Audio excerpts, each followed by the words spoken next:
sa ngalan ng kapayapaan at kaunlaran. Minabuti ng ating Chief PNP na mas palakasin pa ang pwersa sa pamamagitan ng pagkakaisa. Binisita ng ating humble servant ang iba pa nating mga katuwang sa pagbabantay seguridad ng ating bansa.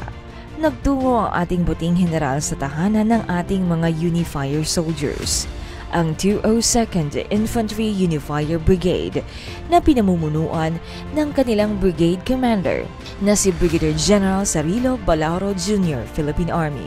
Isa sa mga layunin ng ating kapulisan at kasundaluhan na mas gawing mapayapa ang ating komunidad sa pamamagitan ng pagbuo ng mas matibay na ugnayan at mas malakas na samahan sa pagitan ng PNP, AFP at ng ating komunidad. Nang sa gayon, mapapalakas ang mga borders at mas mapapaigting pa ang kanilang mga programa sa pagsugpo ng insurhensiya at iba pang threats sa ating bansa. This is somehow to really check on our counterparts sa AFP and to make sure that yung ating coordination between the AFP sa locals natin, andito rin yung ating provincial director and yung ating mga AFP counterparts ay nag-uusap, and I'm happy to see that based on what I've seen, hindi lang sa report, kundi talagang there is really that intense coordination.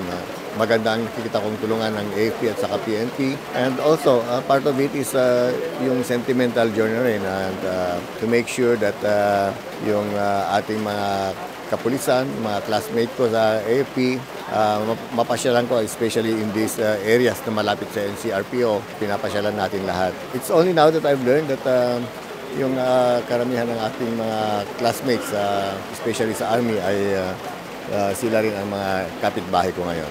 I'm thankful kasi nakita natin nagiging tahimik ang Metro Manila just because of their presence din sa outskirts ng Metro Manila. And sana our mutual support and coordination to each other ay lalong magiging matahimik, mapayapa ang NCR at sa area na rin sa gilid ng NCR, because we know very well that this area, in this perimeter area of NCRPO, ay very crucial. Kung tahimik ang paligid, mas madaling patahimikin din ang center. Very important yung partnership ng ating armed forces and Philippine National Police, especially sa usapin ng peace and security, law and order. Kasi tayo lang yung grupo na in charge sa mga ganitong mga adhikain ng ating gobyerno. Napaka-importante yung close collaboration ng ating armed forces and ng PNP para matuldukan na yung ating problema sa insurgency, para mapanatili din ang ating kaayusan at kapayapaan dito sa ating lugar, no? Especially dito sa Calabarzon. The visit of our Chief PNC is very significant, especially sa amin, no? Dito sa Army, kasi this will symbolize, no, na strong partnership, no, with our PNP counterpart. Tuwang-tuwa kami kasi kaming mga infantry ay more in ground and combat operation na nakabisita kami. Moral ang tropa namin napakalaki. At alam naman namin na ang armed forces at ang PNP ay malaking mission sa lipunan na ito.